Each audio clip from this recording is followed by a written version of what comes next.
तो उत्तर भारत समेत जो पहाड़ी इलाके हैं वहां पर लगातार ठंड जो है वो टॉर्चर लेकर के आ रही है। वहीं अगर उत्तराखंड की बात करें तो वहां पर देखने को ये मिला कि बाबा केदारनाथ धाम में लगातार बर्फबारी तो हो ही रही है। वहां की तस्वीरें अपने आप में सुंदर और अद्भुत तो होती हैं, लेकिन वहां बाबा केदारनाथ धाम में एक हठ योगी अपनी ही धुनी रमाए बैठा है इस बर्फबारी के बीच में। एक दिलचस्प रिपोर्ट देखिए। उत्तराखंड के रुद्रप्रयाग में ऐसी बर्फबारी हुई है कि बाबा केदारनाथ के दरबार से लेकर जहां तक नजर दौड़ाइए हर तरफ 3-4 फीट तक सफेद बर्फ की मोटी चादर बिछी हुई है।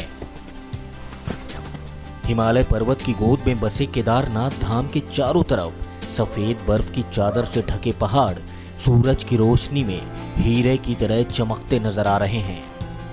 चौरी बारी हिमनद के कुंड से निकलने वाली मंदाकिनी नदी का पानी जमकर बर्फ बनने लगा है।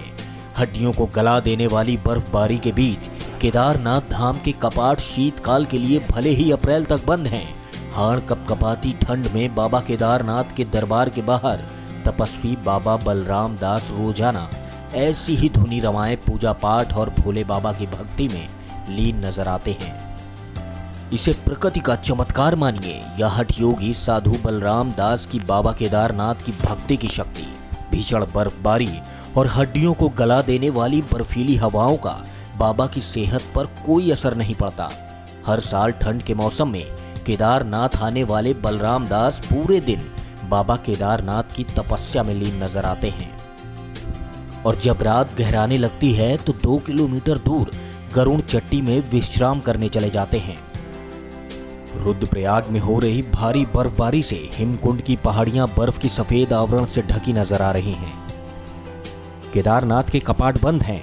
नवंबर से ही केदारनाथ धाम में होने वाले सभी निर्माण कार्य बंद होने से कामकाज में जुटे मजदूर, सुरक्षा में तैनात जवानों के साथ मंदिर के मुख्य पुजारी भी सुरक्षित अपने घर वापस लौट आए हैं।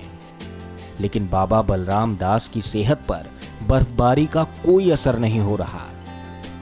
हठ योगी की तरह बाबा केदारनाथ की भक्ति में 3 फीट मोटी सफेद बर्फ की चादर पर धुनी रवाएं भक्ति में लीन हैं।